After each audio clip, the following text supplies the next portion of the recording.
கர்த்தருக்கு ஸ்தோத்திரம். கிறிஸ்துவுக்குள் பிரியமானவர்களே, என்னுடைய கர்த்தரும் இரட்சகருமாய் இருக்கிற இயேசு கிறிஸ்துவின் நாமத்தினாலே உங்கள் எல்லாருக்கும் எங்கள் அன்பின் வாழ்த்துக்களை தெரிவித்துக் கொள்கிறோம். இயேசுவின் குடும்பம் என்னும் இந்த தொடரின் மூலம் உங்கள் எல்லாரையும் சந்திப்பது மிக்க மகிழ்ச்சி. இந்த நாளிலும் நியாயம் தீர்ப்பதா நேசிப்பதா என்னும் தலைப்பிலே நாம் தியானிக்கவிருக்கிறோம். மத்தேயு எழுதின சுவிசேஷம் 7வது அதிகாரம் 1வது வசனத்திலே, நீங்கள் குற்றவாளிகள் என்று தீர்க்கப்படாதபடிக்கு மற்றவர்களை குற்றவாளிகள் என்று தீர்க்காதிருங்கள் என்று சொல்லப்பட்டிருக்கிறது. நம்முடைய குடும்பத்தில் அமைதி குறைவதற்கு பல காரணங்கள் இருக்கலாம். ஆனால் அவற்றில் மிக மிக ஆபத்தான ஒன்று நியாயம் தீர்க்கும் மனப்பான்மை. இன்று பல குடும்பங்களில் அன்பான வார்த்தைகளை விட குற்றம் சாட்டும் வார்த்தைகளை அதிகமாய் கேட்கப்படுகிறது.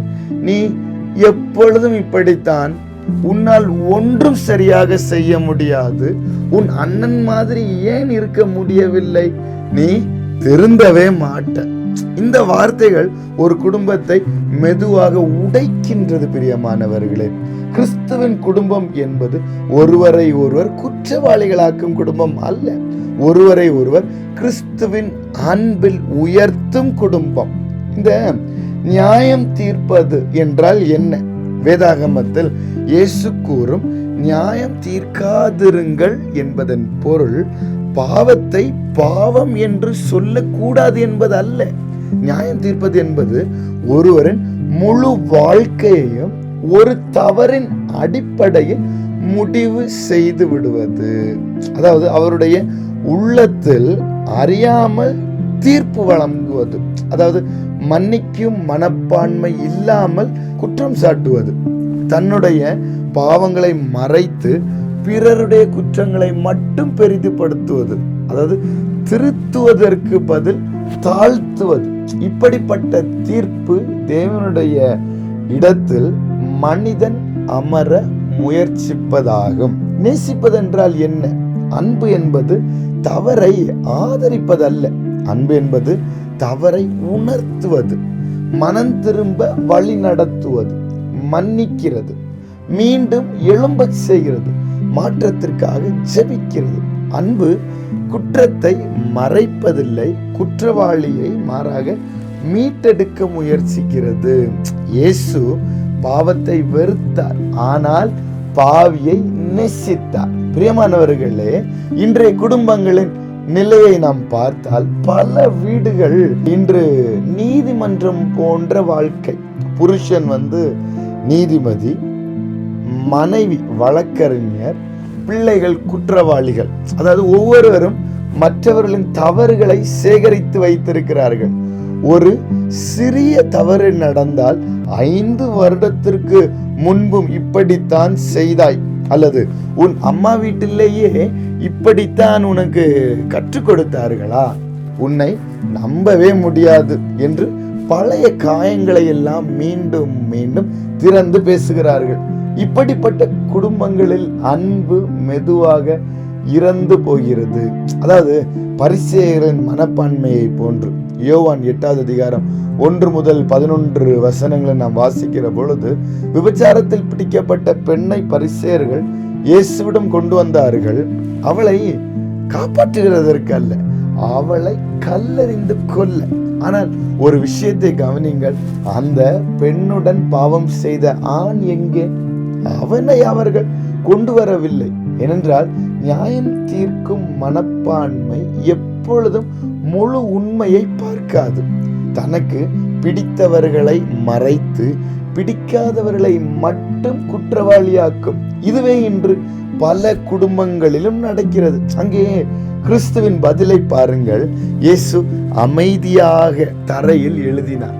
பின்பு ஒரு வாக்கியத்தை மட்டும் கூறினார், உங்களில் பாவம் இல்லாதவன் முதலாவது இவள் மேல் கல்லெறிய கடவன் என்பதாக. இந்த ஒரு வார்த்தை அனைவருடைய மனசாட்சியையும் எழுப்பியது.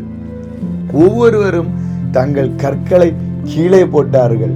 ஏனென்றால் தவறு செய்தவள் ஒருத்தி மட்டுமல்ல, தவறு செய்தவர்கள் அனைவருமே. அந்த கிறிஸ்துவின் அன்பை பாருங்க. அனைவரும் சென்ற பிறகு இயேசு அந்த பெண்ணிடம், நானும் உன்னை குற்றவாளியாய் தீர்க்கிறதில்லை, இனி பாவம் செய்யாதே என்றார். அதாவது 2 உண்மைகள் இதிலே இருக்கிறது. அவர் குற்றத்தை ஏற்றுக்கொள்ளவில்லை, அவர் குற்றவாளியை நிராகரிக்கவும் இல்லை.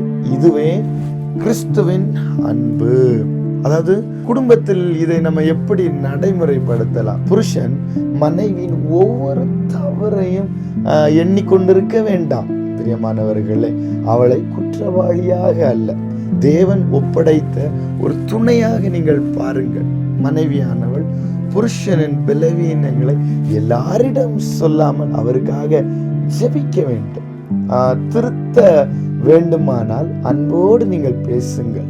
இனி பெற்றோர், பிள்ளைகள் தவறு செய்தால் அவர்களின் குணநலனையே குற்றம் சொல்லாதீர்கள். நீ கெட்டவன் என்று சொல்லாமல் இந்த செயல் தவறு என்று சொல்லுங்கள். ஒரு தவறை வைத்து ஒரு வாழ்க்கையை நீங்கள் முடிவு செய்யாதீர்கள். இன்னும் பிள்ளைகளே, பெற்றோரின் குறைகளை எண்ணிக்கொண்டிருக்காமல் அவர்களை மதிக்க கற்றுக்கொள்ளுங்கள். அவர்களும் மனிதர்கள் தான், தேவனுடைய கிருபையினால் வாழ்கிறார்கள். கிறிஸ்துவின் கட்டளைகளை எல்லாம் பார்த்தால் மத்தேயு 7:1 குற்றம் தீர்க்காதிருங்கள். இன்னும் லூக்கா 6:37 மன்னியுங்கள், அப்பொழுது உங்களுக்கு மன்னிக்கப்படும். எபேசியர் 4:32 தேவன் உங்களுக்கு மன்னித்தது போல நீங்களும் மன்னியுங்கள் என்பதாக. இன்னும் கொலோசியர் 3:13 ஒருவரை ஒருவர் நீங்கள் பொறுத்து கொள்ளுங்கள் என்பதாக. 1 பேதுரு 4:8 அன்பு திரளான பாவங்களை மூடும். யாக்கோபு 2:13 இரக்கமில்லாதவனுக்கு இரக்கமில்லாத தீர்ப்பு உண்டு. இரக்கம் தீர்ப்பின் மேல் மேன்மை பாராட்டும். சிந்திக்க வேண்டியது, யோசித்து பாருங்கள். நான் என் குடும்பத்தில் நீதிபதியாக இருக்கிறேன்னா என் வார்த்தைகள் குணப்படுத்துகிறதா அல்லது காயப்படுத்துகிறதா? அந்த பிறருடைய குறைகளை தவறுகளை பார்க்கும் அளவிற்கு என்னுடைய தவறை நான் பார்க்கிறேனா? அடுத்து, என் குடும்பத்தினர் என்னை பார்த்தால் அன்பை உணர்கிறார்களா அல்லது பயத்தை உணர்கிறார்களா? இயேசு நம்மை நியாயம் தீர்க்க அல்லது அழிக்க வரவில்லை, அன்பினால் ரட்சிக்க வந்தார். நமது குடும்பமும் அதே கிறிஸ்துவின் சாயலை வெளிப்படுத்த வேண்டும். குற்றம் காணும் கண்கள் குடும்பத்தை உடைக்கும், கருணை காணும் கண்கள் குடும்பத்தை கட்டும். நியாய தீர்ப்பு உறவுகளை காயப்படுத்தும். கிறிஸ்துவின் அன்பு மட்டுமே உறவுகளை குணப்படுத்தும். எனவே இன்று முதல் கல்லை எடுக்கும் கைகளாக அல்ல, காயத்தை ஆற்றும் கைகளாக இருப்போம். நியாயம் தீர்ப்பதற்கு முன் அன்பு செய்ய கற்றுக்கொள்வோம். குற்றம் சாற்றுவதற்கு முன் சிலுவையை நினைத்து பார்ப்போம். பிரியமானவர்களை, கர்த்தர் தாமே இறங்கி உங்கள் எல்லாரையும் அளவில்லாமல் ஆசீர்வதிப்பாராக. ஆமேன்.